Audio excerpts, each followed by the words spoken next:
श्री जी की अहेतु की कृपा से 4 मास से पर्यंत इस हित निकुंज रस परिवार की ओर से अनेक अनेक वाणियों का, अनेक अनेक रसिकों का, चरित्र वाणियों का गान आप सभी ने श्री जी की कृपा से किया। उसी क्रम को आगे बढ़ाते हुए आज एक बड़ी महत्वपूर्ण चर्चा का प्रारंभ जो है वो इस परिकर के अंदर होने जा रहा है। मैं सदा आपको इस बात को कहता हूं कि देखो, इस चर्चा का नाम क्या है? सिद्धांत विचार लीला। श्री दुर्दास जी महाराज के द्वारा ये सिद्धांत विचार लीला जो है वो कही गई, लिखी गई। इन 3 शब्दों में जो सबसे महत्वपूर्ण शब्द है वो है विचार। मैं सदा आपको एक बात को कहता हूं और मुझे लगता है कि आप मेरी उस बात को मानते भी हैं कि जब किसी सत्संग से किसी वाणी का प्रसाद आपको दिया जाता है,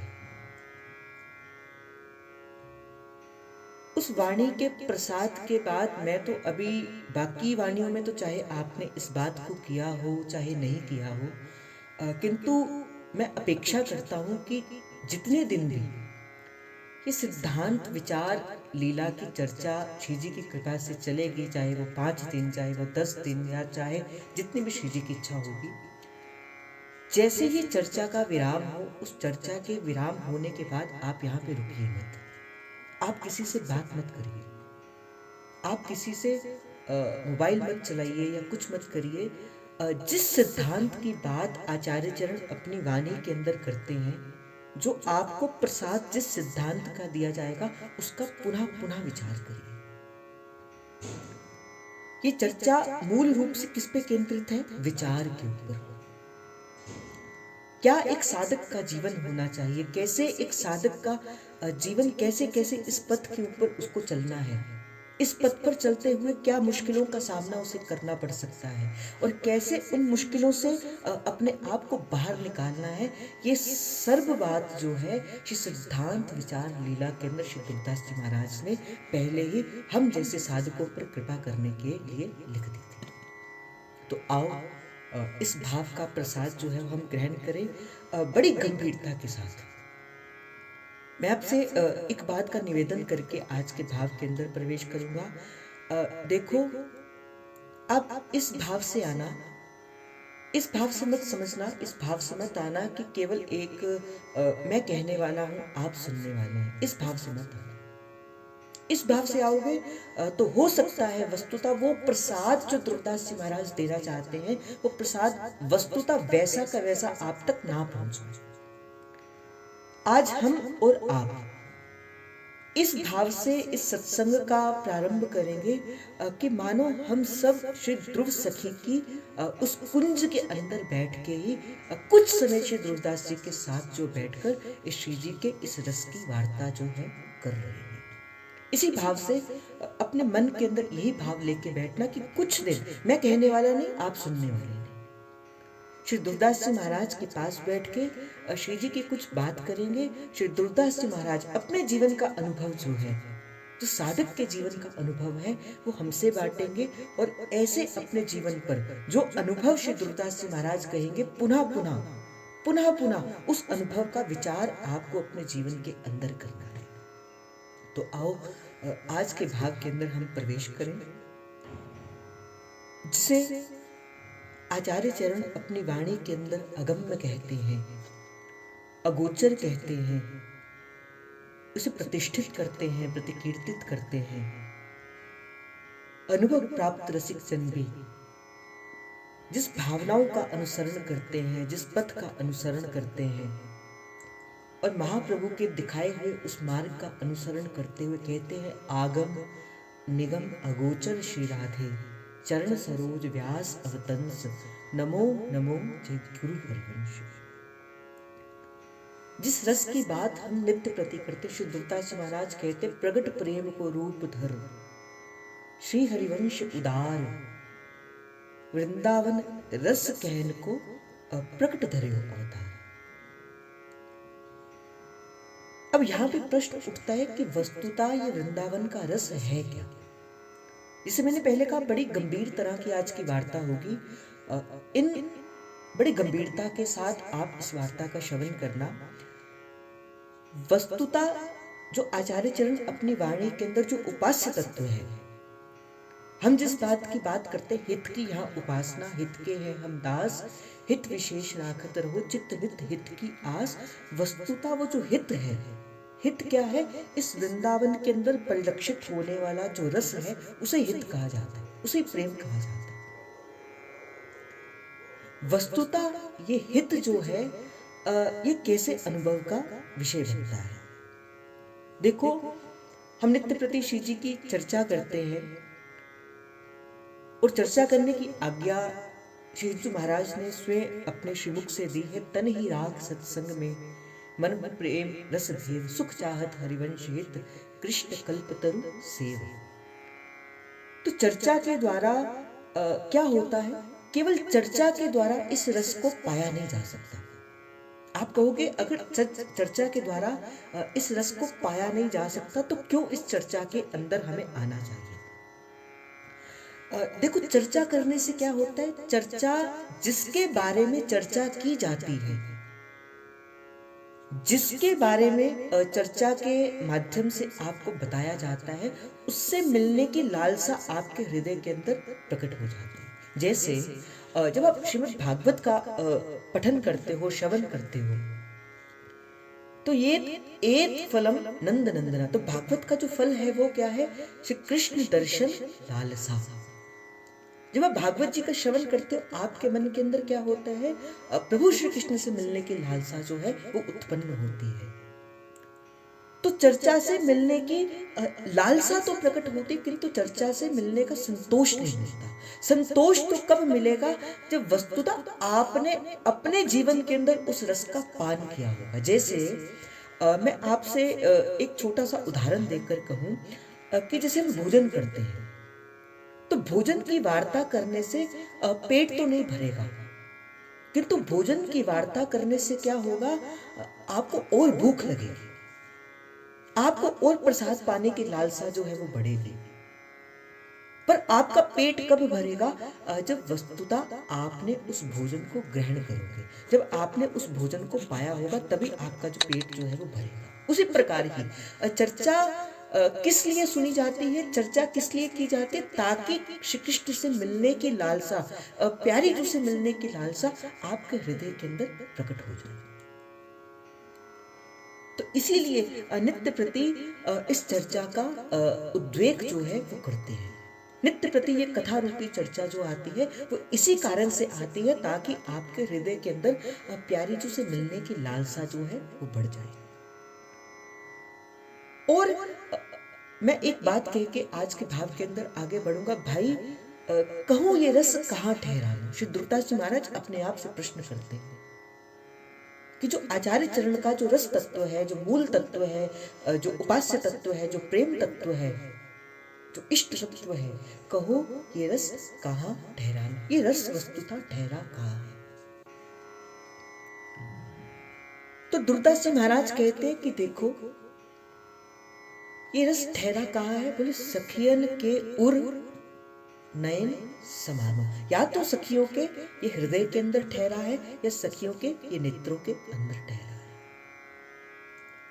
देखो, जैसे आप साधना का प्रारंभ करते हैं, सबसे पहली बात, बड़े ध्यान से इस वार्ता को सुनना, जैसे आप इस पथ पर आगे बढ़ते हैं, जैसे आप इस उपासना का पे मार्ग पर चलना चाहते, ये केवल और केवल हरिवंशियों के लिए नहीं है। जो भी अध्यात्म के मार्ग पे अपना पथ चलाना चाहते हैं, चाहे वो किसी भी संप्रदाय से है, चाहे वो किसी भी उपास्य तत्व को भजने वाले हैं, ये उन सभी के लिए जो सिद्धांत और विचार लीला है, ये केवल और केवल हरिवंश उपासकों के लिए नहीं है, ये समस्त आध्यात्मिक जीवों के लिए है।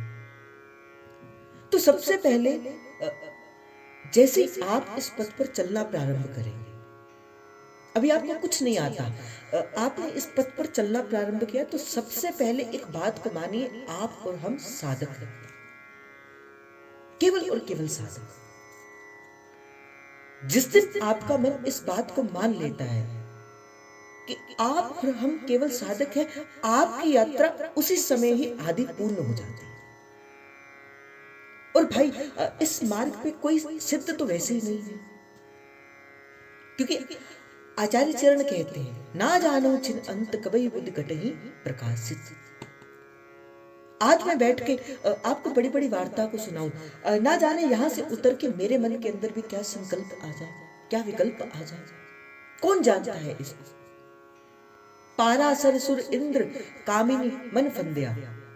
श्री दुर्दास जी महाराज कहते पराशर जी जिन्होंने 5000 वर्ष तक ठाकुर जी की तपस्या करी, 5000 वर्ष तक जिन्होंने ठाकुर जी का नाम लिया, तपस्या की, तप से प्रभु को भी प्रकट कर दिया, ऋषि नहीं महर्षि बन गए।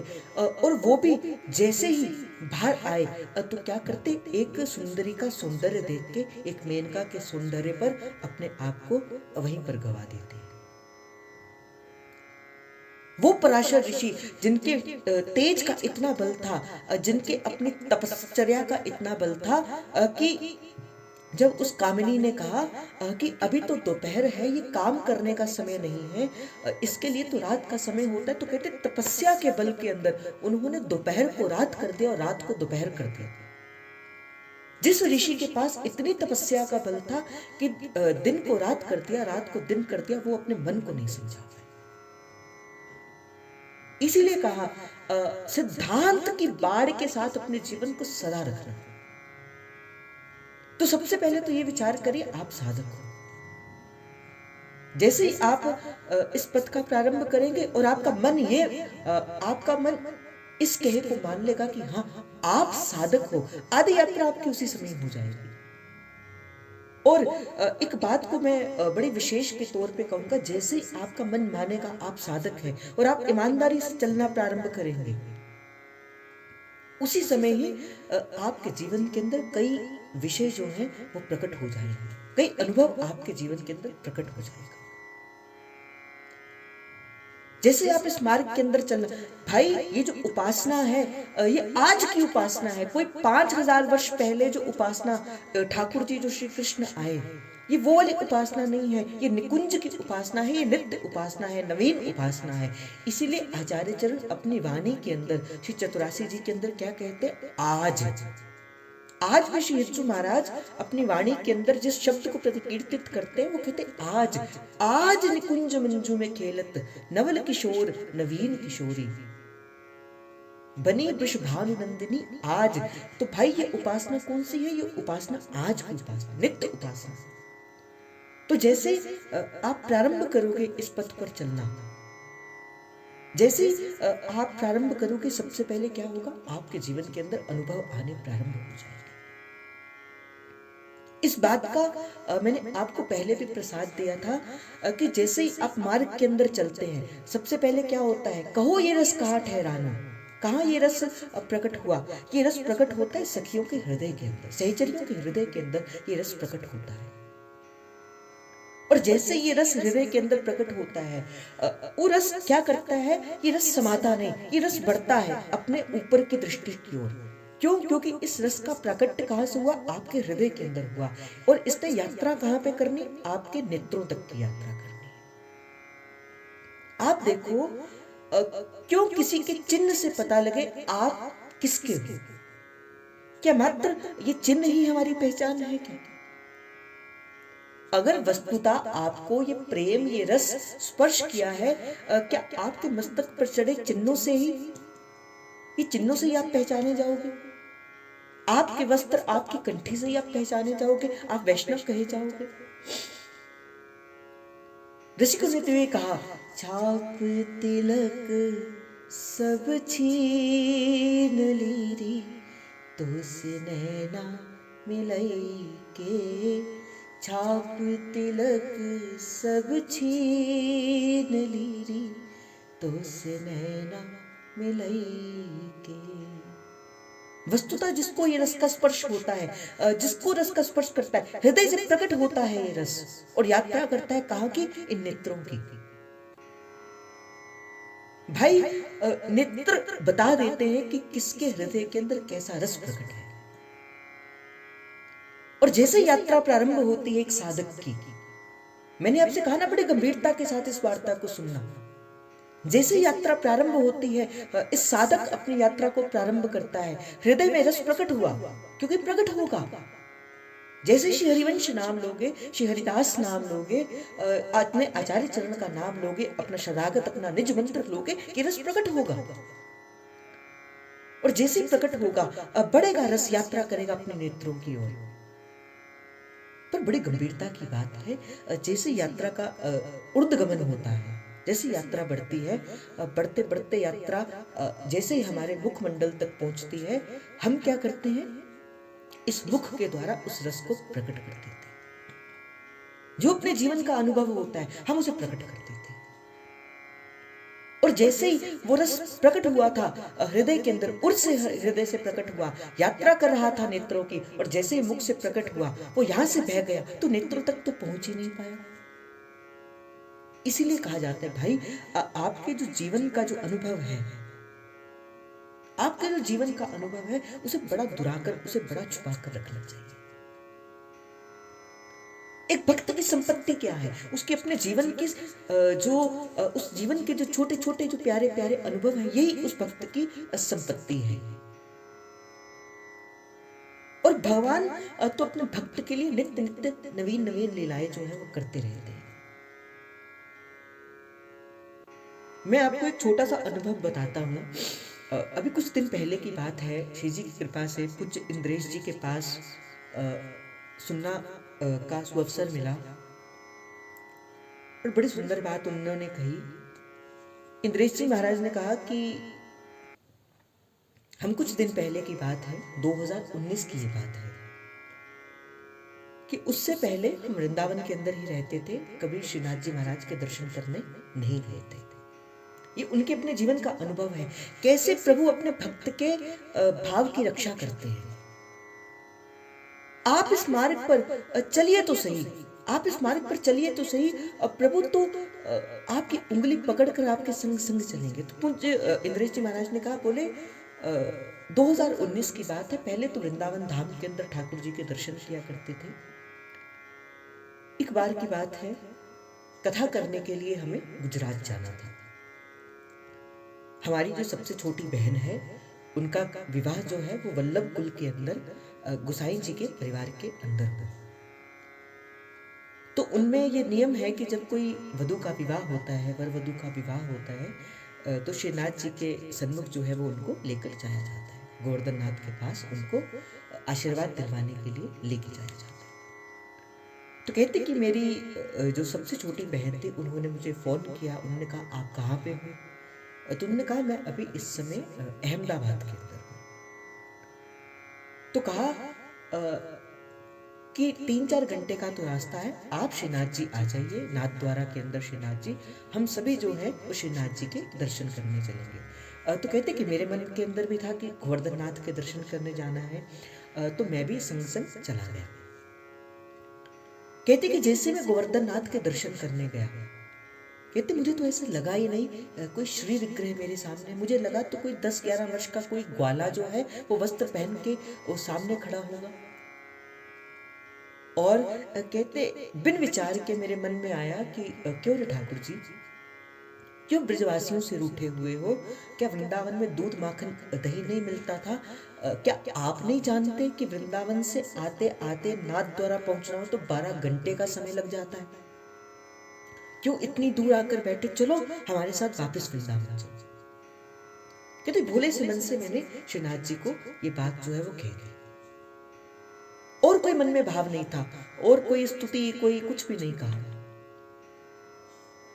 बस एक भाव जो है वो मैंने सुनाया। कहते जैसे ही मैं अंदर जाने लगा, तो मुझे वहाँ के कुछ जो बुजुर्ग थे, जो पंडे थे, उन्होंने कहा आप वही हो ना जिन्होंने वो वाला पद गाया था, गोवर्धन वासी रे प्रभु गोवर्धन तारी रे।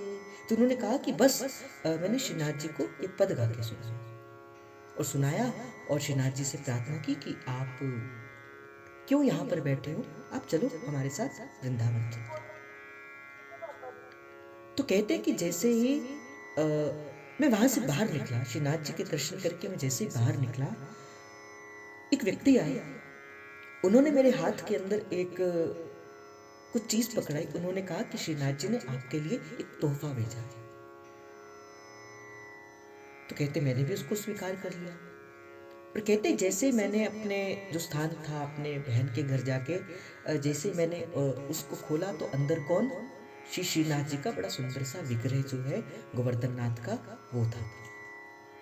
अब जिन्होंने मुझे वो भेंट के स्वरूप के अंदर दिया, मैंने उनसे कहा कि देखो, मुझे तो ना इनका श्रृंगार करना आता है, ना मुझे कुछ करना आता है, ना मुझे सेवा की परिपाटी पता है कि कैसे इनको लाल लड़ाया जाता है, कैसे वल्लभ कुल के अंदर गोवर्धन नाथ को लाल लड़ाया जाता है, मुझे तो कुछ भी नहीं आता। तो उन्होंने बोला कोई बात नहीं, ठाकुर जी की इच्छा थी, आपके घर आ गए, होगी कोई इच्छा इनकी। अब जब ठाकुर जी स्वयं अपनी इच्छा से आए हैं तो ठाकुर जी अपना लाड भी स्वयं करवा लेंगे। कहते बात तो ठीक है। तो कहते कि जैसे ही पहले दिन था, मैंने सुंदर ठाकुर जी का श्रृंगार किया, नीले वस्त्र ठाकुर जी को मैंने पहनाए, बड़ी सुंदर सी शीशे की हटरी में मैंने ठाकुर जी को विराजमान कर दिया। कहते उसके बाद कुछ थोड़ा सा उत्सव था, एक कथा का आयोजन जो है वो उन्होंने करवाया था। तो कहते मैंने कथा करने के लिए मैं चला गया और मैंने एक ब्रजवासी बालक को ये ड्यूटी लगाई हुई थी कि जाकर श्रीनाथ जी के दर्शन करके आना, और कैसा श्रीनाथ जी ने रूप जो है वो आज श्रृंगार दर्शन में किया है, अब वैसा ही रूप जो है वो मुझे बताना।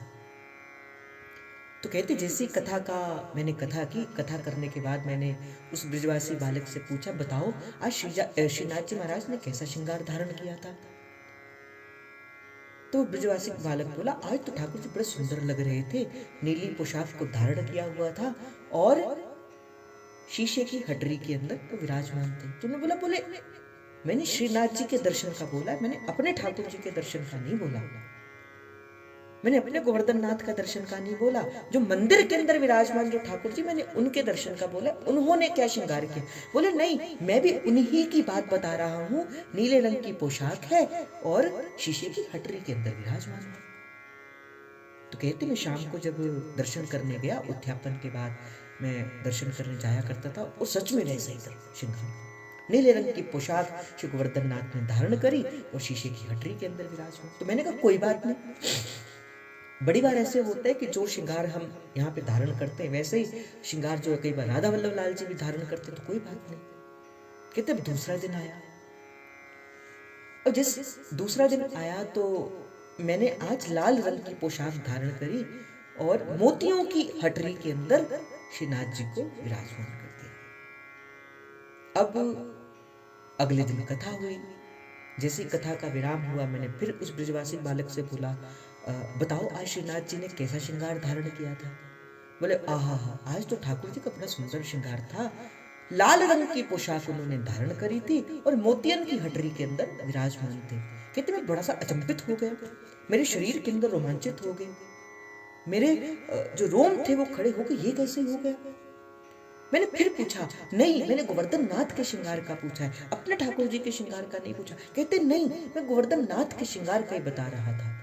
कहते मैं गया और जैसे ही मैंने उत्थापन के बाद पुनः दर्शन किए तो हाँ, लाल रंग की पोशाक को धारण किया और मोतियन की हटरी के अंदर जो है वो श्रीनाथ जी विराजमान थे। कहते मैं रो पड़ा बंधु के। अब तीसरा दिन था,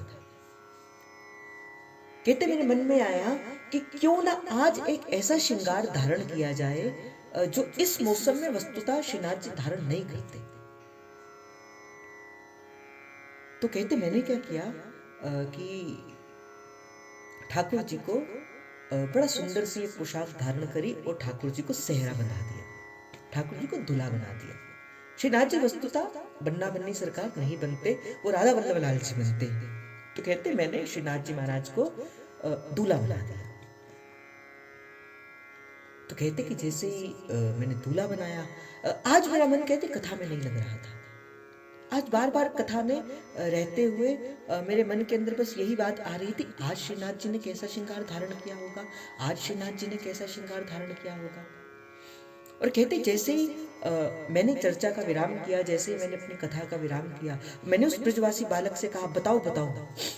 मैं कमरे में उसको ले गया, मैंने कहा बताओ आज श्रीनाथ जी ने कैसा जो है वो श्रृंगार धारण किया था।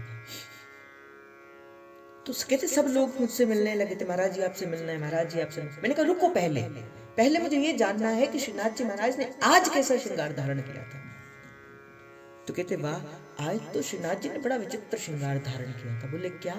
बोले आज तो श्रीनाथ जी दूल्हा बने थे। बोलो दूल्हा सरकार की। कहते श्री इंद्रेश जी महाराज कहते बोले मेरे तो उसी समय ही मानो जैसे आंखों से अश्रुधारा बहने लगी। ये प्रभु अपने भक्त के लिए करते हैं।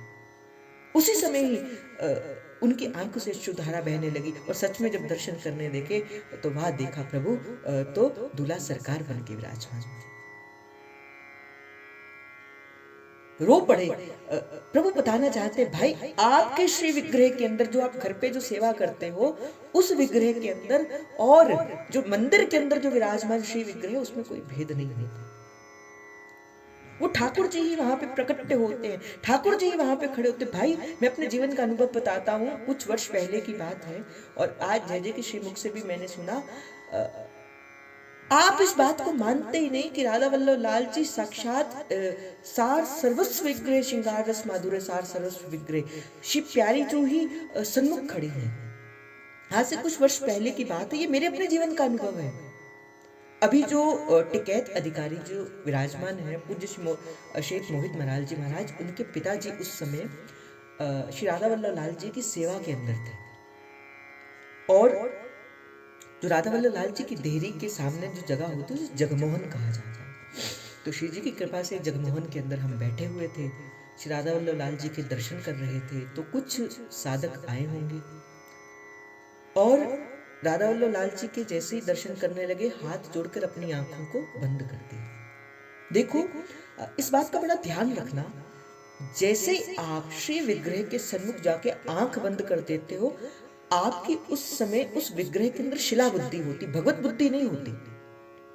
भगवत बुद्धि उस समय निम्न पड़ जाती। भगवत बुद्धि का अर्थ क्या है कि आपके सामने साक्षात प्यारी जो खड़ी है, आपके सामने साक्षात ठाकुर जी बिहारी जो खड़े हैं, आपके सामने साक्षात श्री राधा वल्लभ लाल जी खड़े हैं। और जैसे ही आप आंख बंद करते हो, आप क्या जानते हो, आप क्या मानते हो कि वो एक केवल और केवल शिला है। तो ये मेरे सामने की बात है कि राधा वल्लभ लाल जी की सेवा के अंदर कुछ महाराज जी विराजमान थे। एक व्यक्ति ने आंख खड़े बंद करके ऐसे करके राधा वल्लभ लाल जी के सम्मुख खड़ा हो गया और अंदर से ही बोले, दुष्ट, क्या तू नहीं जानता है राधा वल्लभ लाल जी के सम्मुख आंख बंद नहीं की जाती? अपमान होता है, अपमान होता है। क्यों? क्योंकि वो साक्षात प्यारी जो आपके सम्मुख खड़ी है, रूप का सिंधु बह रहा है वहां पे और आपको क्या करना है, उस रूप के सिंधु के अंदर गोता लगाना है। तो ये जो रस है वस्तुतः ये जो रस है कहां पे ठहरता है, सखियन के और नयन समानो। और भाई जैसे ही आपको ये रस प्रकट होगा, देखो मैं आपको एक बात कहना चाहूंगा, पड़े हुए जो बीज होते हैं, जो बीज ऐसे पड़े होते हैं वो अंकुरित नहीं होते। पर हाँ, जो बीज किसान की मुट्ठी के अंदर आ जाता है, जिसे किसान अपनी मुट्ठी के अंदर रख देता है और फैला देता है खेत के अंदर, फिर एक समय आता है वो बीज अंकुरित होते हैं, वो बीज वृक्ष का रूप धारण करते हैं। आप भी संसार की तरह पड़े हुए थे कहीं पे, आज यहीं तो कल वहीं आप भी पड़े हुए थे। पर हरिवंश महाप्रभु आचार्य चरण स्वामी श्री हरिदास जी महाराज के प्रति, हरिवंश महाप्रभु के प्रति और अन्य आचार्य चरणों के किसान रूपी मुट्ठी के अंदर आज आप आ गए हो और बस अब आप अंकुरित होंगे ही होंगे, होंगे ही होंगे। इस बात का विचार कर, घबराना मत किसी बात को लेके, पता नहीं प्रभु मिलेंगे कि नहीं मिलेंगे, इस बात को मत करना। आप आचार्य चरण की इस मुट्ठी रूपी इस के पास आ गए, आप साधक हो। इस पथ में कोई बड़ा नहीं होता, कोई आगे नहीं होता, कोई पीछे नहीं होता, कोई बड़ा नहीं होता, कोई छोटा नहीं होता। हाँ, बस आगे होते हैं और पीछे होते हैं। और ना जाने आज जो आपसे पीछे है वो थोड़ी और मेहनत करेगा और थोड़ा आगे बढ़ेगा और ये और आपसे आगे भी बढ़ जाएगा। और मैंने कहा ना भाई, बड़ा संभल संभल पग धर सखी, बड़ी संभल संभल पग धरी। तो मैं आपसे कहूं, अगर आप इस वस्तुतः इस रस का रस स्वादन करना चाहते हो, इस रस को पीना चाहते हो, इस रस को धारण करना चाहते हो, तो कहां से करोगे? कैसे इस रस का रस स्वादन करोगे? तो रसिकों ने कहा, जो रसिकों की जो ये वाणियां हैं, रसिकों के जो ये शब्द हैं, इनसे इस रस का रस स्वादन किया जाता है। हमारे पूज्य महाराज जी बड़ी सुंदर एक बात कहते जो देख कर कह रहा है, बड़े ध्यान से इस बात को सुनो, जो देख कर कह रहा है वो कहकर दिखा भी सकता है। जो देख कर कह रहा है वो दिखाकर कह भी सकता है। आचार्य चरण ने अगर देखा है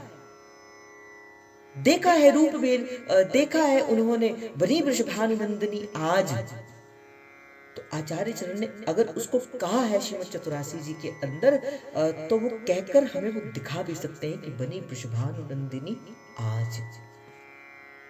अगर दुर्दास जी महाराज ने देखा है कि रूप बेली प्यारी बनी सुप्रीतम प्रेम तमाल दो मन मिल एक बे श्री राधा वल्लभ लाल, तो अगर देखा है श्री दुर्दास जी महाराज ने, तो वो कहकर दिखा भी सकते हैं कि कैसा उनका रूप है, कैसा उनका यौवन है, कैसा उनका सौंदर्य है। इसलिए बड़े प्रेम के साथ क्या करना, इन वाणियों का गान करना। भाई कहत सुनत दशा हृदय नहीं आवत, कहने और सुनने से, मैं आपको पुनः कहूंगा, भोजन को ग्रहण करने से ही भूख मिटती है, भोजन की चर्चा करने से भूख नहीं मिटती। भोजन की चर्चा करने से केवल लालसा बढ़ती है। और एक बात को कहते हुए मैं आज के भाव में आगे बढ़ूंगा। दो चीजें होती हैं जब आप वाणी का पठन करते हो, जब वाणी के पास जाते हो। मैंने बहुत बार आपसे कहा है, वाणी के पास कैसे जाना चाहिए। एक याचक की भांति, एक याचक की भांति आपको वाणी के पास जाना। नाम वाणी जहां श्यामा श्याम तहां, नाम वाणी निकट श्यामा श्याम प्रकट। दो चीजें होती हैं, एक होता है कंठस्थ करना, एक होता है हृदयस्थ करना। वस्तुतः यह देखा गया है, आप कंठस्थ करते हो केवल, आप केवल, अगर मैं आपसे कहूं कि आपको चतुरासी जी कंठस्थ हो गई, तो इसका अर्थ यह नहीं है कि चतुरासी जी आपने हृदय के अंदर धारण कर लिया। अगर आपको श्री राधा सुधानी जी कंठस्थ हो गई, तो इसका अर्थ ये नहीं है आपने उसे अपने जीवन के अंदर धारण भी कर लिया। कंठस्थ होना एक अलग बात होती है, और अपने जीवन के अंदर हृदयस्थ करना ये एक अलग बात होती है। हम अभी क्या करते हैं, हम अभी जल्दबाजी के अंदर कंठस्थ करने का काम करते हैं। हमें इतने पद याद हो गए, हमें इतनी वाणियां याद होगी, हमें ऐसा याद हो गया, हमें वैसा याद हो गया। वस्तुतः ये जो वाणी है, ये क्या है, ये अक्षर है। आज भी बड़ी सुंदर एक बात एक साधक ने कही, ये प्रत्यक्ष प्रिया प्रियतम है। इसके जो एक एक शब्द है, प्रत्यक्ष प्रिया प्रियतम है। और जब आप एक साधक की भांति, एक भिक्षुक की भांति जब जाते हो इन वाणियों के पास, और वाणी क्या करती है, प्रार्थना करती है। वाणी आपको अपने अंदर के भेद को प्रकट करती है, फिर आपको अंदर का भेद प्रकट होता है। अगर, क्योंकि हमारे नागरीदास जी महाराज तो कहते बोले, पिलसिए खसम को कमायो। जिन्होंने जो कमा कर दिया है, आपको क्या करना है, आपको तो केवल और केवल उसको बिलसना है, एक केवल और केवल उसको खर्चना है। आपको अपनी तरफ से कुछ भी चीज कमाने की आवश्यकता नहीं है। हमारे आचार्य चरण ने बहुत कमाकर धन छोड़ा है हमारे लिए, और हमारा धन क्या है, परम धन राधा श्री राधा श्री राधा, जीवन धन राधा श्री राधा श्री राधा, यही हमारा धन है। मेरे चिंतन में आकर बसो लाडली, मेरे चिंतन में आकर बसो लाडली, मेरे चिंतन में आकर बसो लाडली, मेरे चिंतन में आकर बसों लाडली। इसलिए कैसे जाना है? नाम माने जहां। हमारे तो चाचा वृंदावन दास जी कहते, बोले अक्षर धुर की पालकी। ये जो रसिकों के जो ये शब्द है, ये क्या है? एक पालकी की भांति है। अक्षर धुर की पालकी आई रसिकन लेन, और वाह वाह कर रह गए चढ़े सो उतरे ऐन। जो चढ़ा है, जिसने वस्तुतः इस रस का सहारा लिया है, वो ही अपने आप को इस रस से पार लगा सकता है, वही अपने आप को इस रस से आगे बढ़ा सकता है। तो आज की वार्ता बड़ी महत्वपूर्ण थी। मैंने इसीलिए भूमिका के शब्द के अंदर आपको कहा, भाई आप और हम हितोपासक हैं। श्री जी ने बड़ी कृपा करी। थोड़ा सा भी अगर आपका मन कहीं और चलता है, आप इस उपासना से बाहर हो जाएंगे। श्री दुर्दास जी महाराज तो कहते, राई के सम चलत ही होत होर के होर। राई का दाना कितना होता है? बिल्कुल छोटा सा होता है। और जैसे ही आप थोड़ा सा भी आगे पीछे होते हैं, आपका मन और हो जाता है। ना जानो छिन अंत कबहि बुद्धि घटहि प्रकाशित। और भाई एक स्थान पर तो कहते, बोले चढ़ के मैन तुरंग को निकसत पावक माही, और प्रेम पंथ ऐसो कठिन हर कोई निबहत नाही। भाई जैसे ये जो वृंदावन का रस की चर्चा हम कर रहे हैं, भाई है तो बड़ा आसान है इसको पाना। सीधा सीधा रास्ता है, पर बहुत कठिन भी है। बहुत आसान भी है और बहुत कठिन भी है। शायद इसी वजह से कहा, हित को मार्ग बड़ी दूर सजनी, पर कोई ईमानदारी के द्वारा। मैं आपसे सदा इस बात को कहता हूं, साधन का अर्थ क्या होता है? जो आप साधक हो, आपने साधन करना है। साधन का चिंतन हमेशा शुद्ध होना चाहिए। साधक के जीवन के अंदर विचार अवश्य होना चाहिए। और विचार करने से क्या होगा? सत्संग करने से क्या होगा? आपको ये बात का विचार, देखो सत्संग आपको अपने दोष बताता है, ना कि संसार के दोष बताता है। जिस दिन आपको सत्संग की कृपा से ये दोष दिखना प्रारंभ हो जाए कि हाँ, मेरे जीवन के अंदर वस्तुतः दोष क्या है, हाँ, उस दिन मानना कि हाँ, मैंने अपने जीवन के अंदर सत्संग किया। इसी वजह से भाई सत्संग में आने से लोग डरते हैं, क्योंकि सत्संग उनको आईना दिखाता है। तो मैं आपसे कह रहा था, आप साधक हैं, आप विचार किया करिए। और ये बात को कह के मैं आज के भाग के अंदर थोड़ा सा और आगे बढ़ के विश्राम दूंगा कि चढ़ के मैन तुरंग को। मैन अर्थ होता है मोम, तुरंग कहा जाता है घोड़े को। चढ़ के मैन तुरंग को निकसत पावक माही। अगर कोई कहे कि मोम के घोड़े को बनाकर और अग्नि के उस में से निकलना है, अग्नि की नदी में से निकलना है, निकसत पावक माही, बोले प्रेम पंथ ऐसो कठिन हर कोई निभहत नाही। बोले प्रेम का पंथ भी ऐसा ही कठिन है। पर आप क्या करना, अपने जीवन के अंदर इस सिद्धांत की बाढ़ बनाते रहे। इसीलिए मैं चाहता तो प्रारंभ ही सिद्धांत विचार की पहली वाणी से कर देता, पर आप साधक हो। आज मैं आपको ये प्रसाद दूंगा, भाई लिख लो इस बात को अपने जीवन के अंदर। आज का जो प्रसाद है, सबसे पहली बात, जो ये रस की हम चर्चा कर रहे हैं, ये रस ठहरता कहाँ है? ये रस सहचरियों के हृदय के अंदर और सहचरियों के नेत्रों के अंदर ठहरता। पहली बात। दूसरी बात, आप साधक हो। तीसरी बात, आपके जीवन के अंदर कुछ समय ऐसा होना चाहिए जिस समय आपके जीवन के अंदर एकांत हो। एकांत का अर्थ ये नहीं कि उस समय आप माला करो। एकांत का अर्थ ये नहीं कि उस समय आप किसी कमरे के अंदर एकांत बैठ जाओ। नहीं, जिस समय आप अपना मन के अंदर भीतर उतरो, उसे एकांत कहा जाता है, जहाँ एक का भी अंत हो जाए। तो जो भी प्रसाद दिया जाए, उसे क्या करना, उसे वस्तुतः धारण करके अपने जीवन के अंदर फिर आगे बढ़ते रहना। और आप इस बात को जानिए, भाई आप हरिवंश नाम रूपी किसान की मुट्ठी के अंदर हो, तो आपको आगे बढ़ने से कोई रोक नहीं सकता। बस आपको क्या करना है? आत्म कृपा करनी है, अपनी कृपा करनी है। तो सिद्धांत विचार लीला जिन जिन के पास है, देखो एक क्रम बताया है श्री दुर्दास जी महाराज ने। श्री दुर्दास जी महाराज कहते हैं, सबसे पहले दुर्दास जी महाराज ने, अगर आपने वाणी का चिंतन किया हो, तो सबसे पहले जीव की दशा बताते हैं, कैसे जीव की दशा है। फिर वैदिक ज्ञान लीला आती है, फिर ख्यास उल्लास आता है, फिर वृंदावन शतलीला आती है, और फिर सिद्धांत की बाड़ लगाने के बाद ही वो रस में प्रवेश करते हैं। सिद्धांत को समझाकर ही फिर वो सिखाते हैं, कैसो भव्यो है नीलांबर सुंदर, मोह लिए मन मोहन माही। तो आओ सिद्धांत विचार का हम प्रारंभ करते हैं।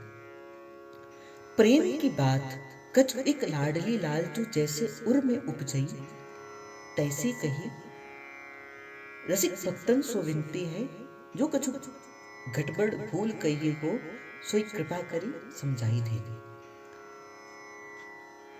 देखो इस चर्चा को, इस सिद्धांत को प्रारंभ करने से पहले श्री दुर्दास जी महाराज कहते कि देखो प्रेम का पंथ है, और प्रेम के द्वारा ही इस पथ के अंदर प्रवेश किया जाता है।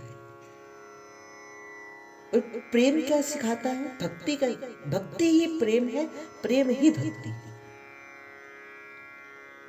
और मैंने आपको सदा इस बात को कहा है, देखो सिद्धांत विचार का यहां से प्रारंभ हो गया। आप सभी साधक यहाँ से विचार करना प्रारंभ कर देना। पहली बात जो है दुर्दास जी महाराज कहते, प्रेम की बात कछु इक लाडली लालचू, जैसे उर में उपजई तैसी कही, रसिक भक्तन सो विनती है, जो कछु घटबड़ भूल गई हुई, तो कृपा करी समझाई थी। बहुत पहुंचे हुए संत हैं जिन्हें प्यारी और प्रियतम के प्रत्यक्ष दर्शन होते हैं। कहते हैं कि दुर्दास जी महाराज जब अपनी कुटिया के अंदर बैठा करते थे, तो उस समय जब एकांत के अंदर बैठा करते थे, तो जब राधा वल्लभ लाल जी जब वन विहार करने आया करते थे, तो कुछ समय श्री दुर्दास जी महाराज की कुटिया के अंदर बैठा करते थे, खटखटाते थे कुटिया को। और दुर्दास जी महाराज कहते थे, बोले मैंने तो आपको बुलाया ही नहीं, आप कैसे आ गए? तो राधा वल्लभ लाल जी कहते, मैंने आपकी कुटिया के अंदर एकांत देखा तो हम आ गए, हमें तो एकांत प्रिय है। तो किस कुटिया के अंदर राधा वल्लभ लाल जी विराजमान होते हैं? वो कुटिया कहीं बाहर की नहीं, वो आपका हृदय रूपी कुटिया है, वो आपकी हृदय रूपी कुंज है, जिस कुंज के अंदर श्री राधा वल्लभ लाल जी विराजमान होते हैं। और देखो क्या आपकी उस हृदय रूपी कुंज के अंदर वैर, वासना, क्रोध, लोभ, मोह, अहंकार, कुछ ऐसे दोष तो नहीं है? क्या किसी के प्रति आपके मन के अंदर द्वेष तो नहीं है?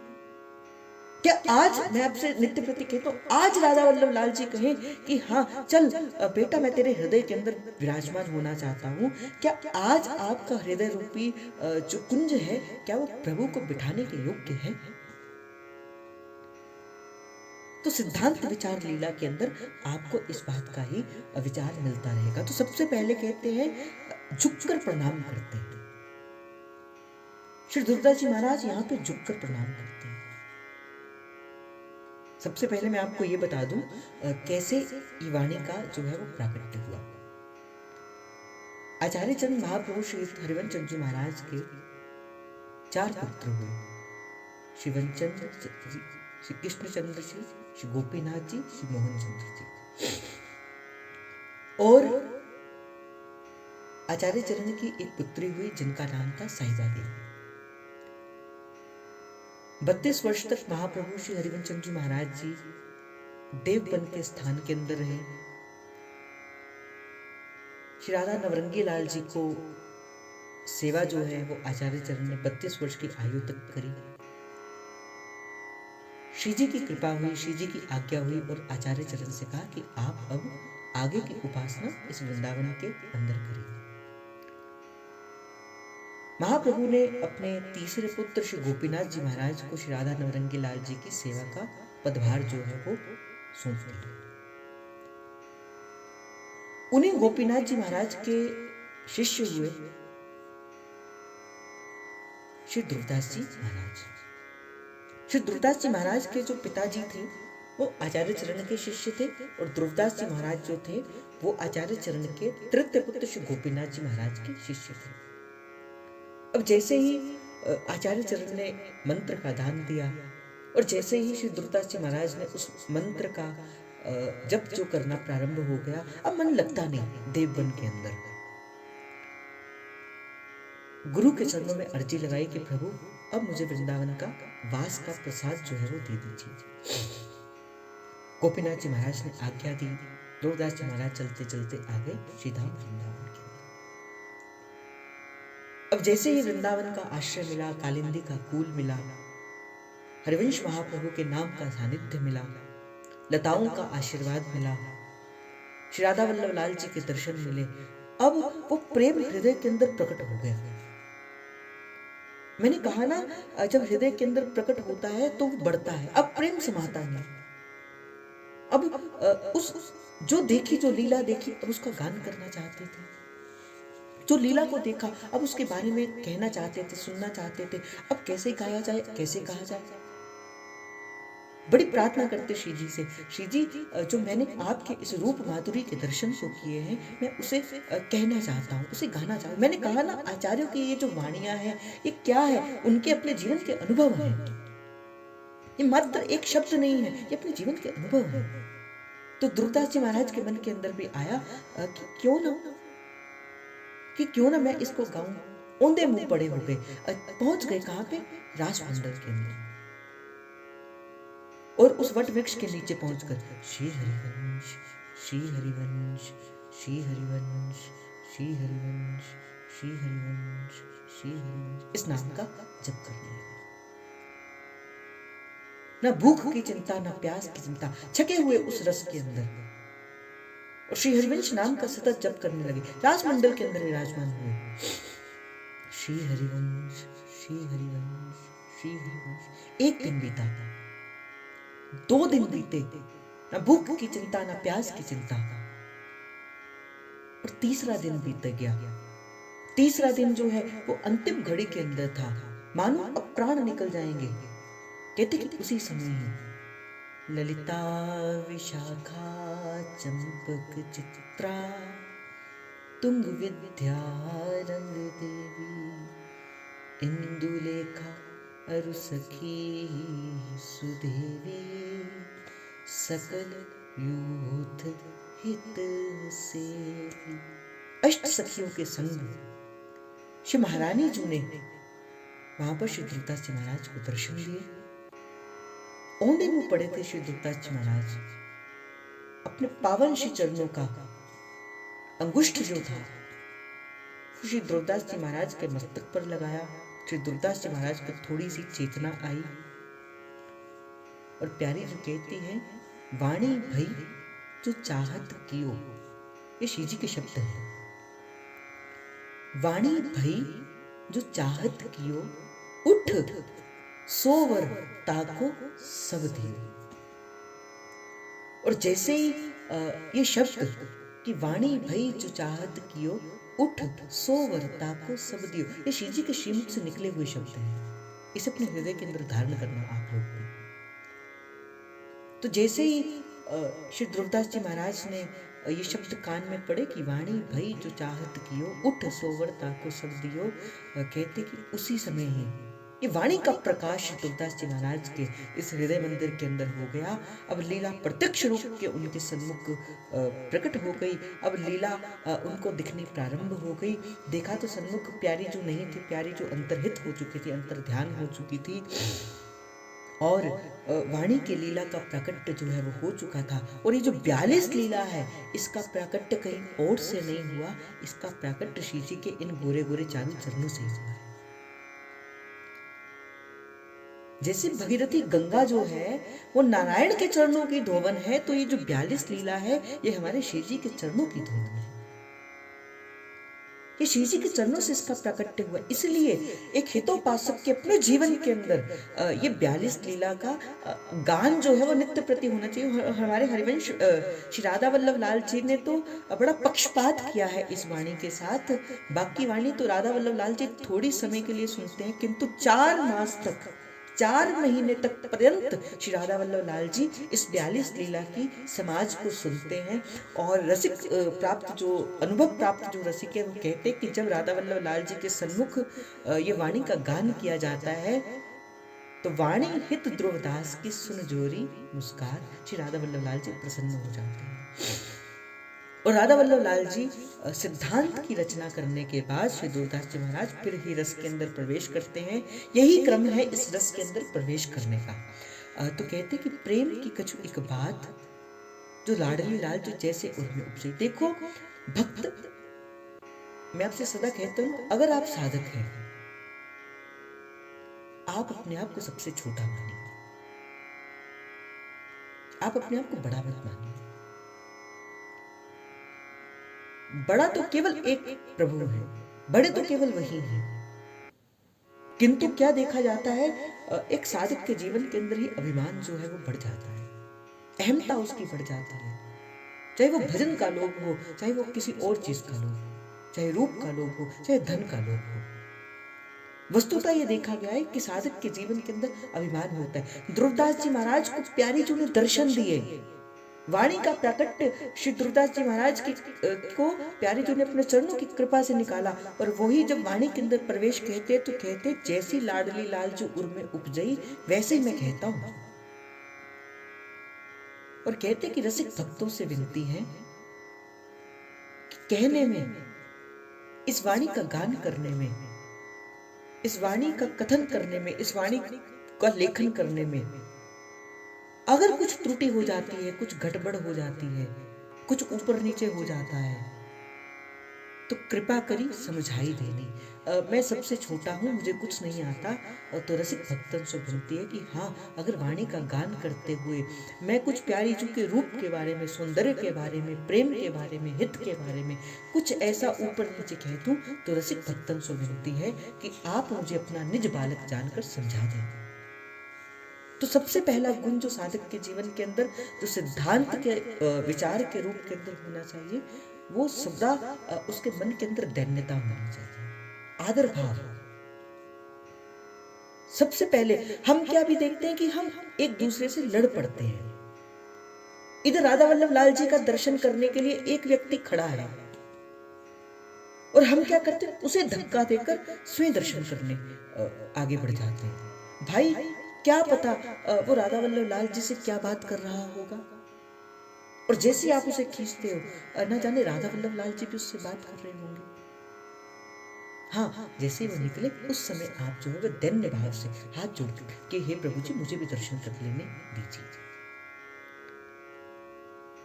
तो फिर कहते हैं जही प्रेम माधुरी श्री जुगल चंद आनंद कंद नित्यानंद उन्नत नित्य किशोर श्री वृंदावन निकुंज विहार रसमत विलास करत है, यतिमति किंचित डीठियों के नाही जैसे सिंधु ते सीर भर लीजिए।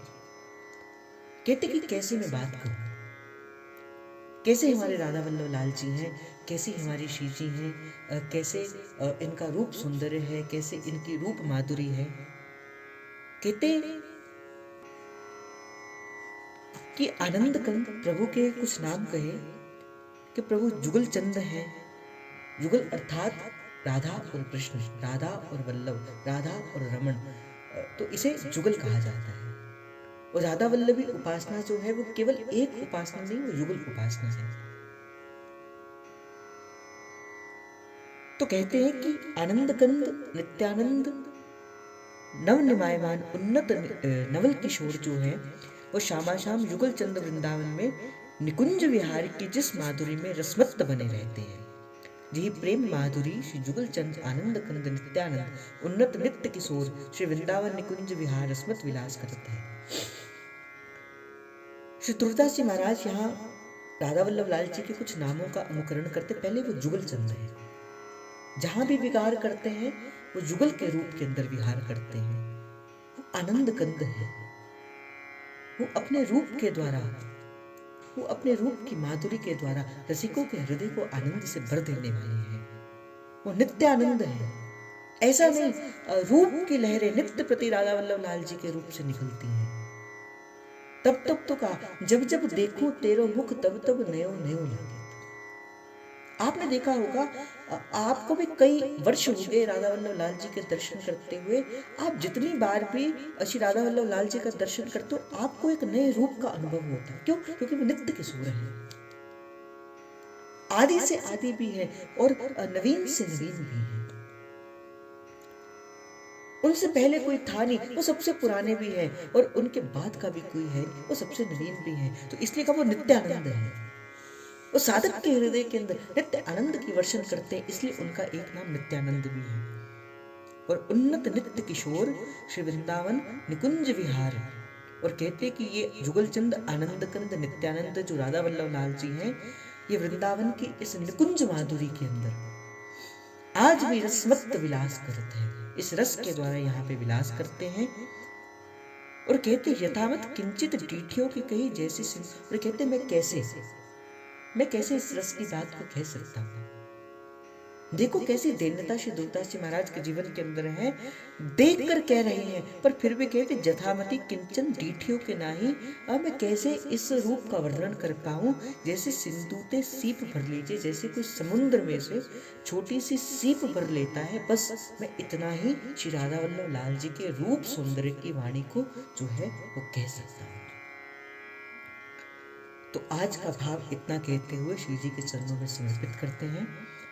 कल आगे के भाव को हम आगे बढ़ाएंगे, और इसी प्रकार ही जैसे मैंने आपको कहा कि बाकी और किसी चर्चा को तो चाहे आप उसका विचार मत करिए, किंतु श्री जी की कृपा से ये सिद्धांत विचार लेना जो है, इसका चिंतन जो है वो आप अवश्य करिए। नित्य प्रति 10:15 बजे आप जुड़ जाइए, और 10:15 बजे जुड़कर, ताकि आप पूरी कथा का श्रवण लाभ जो है वो ले सके।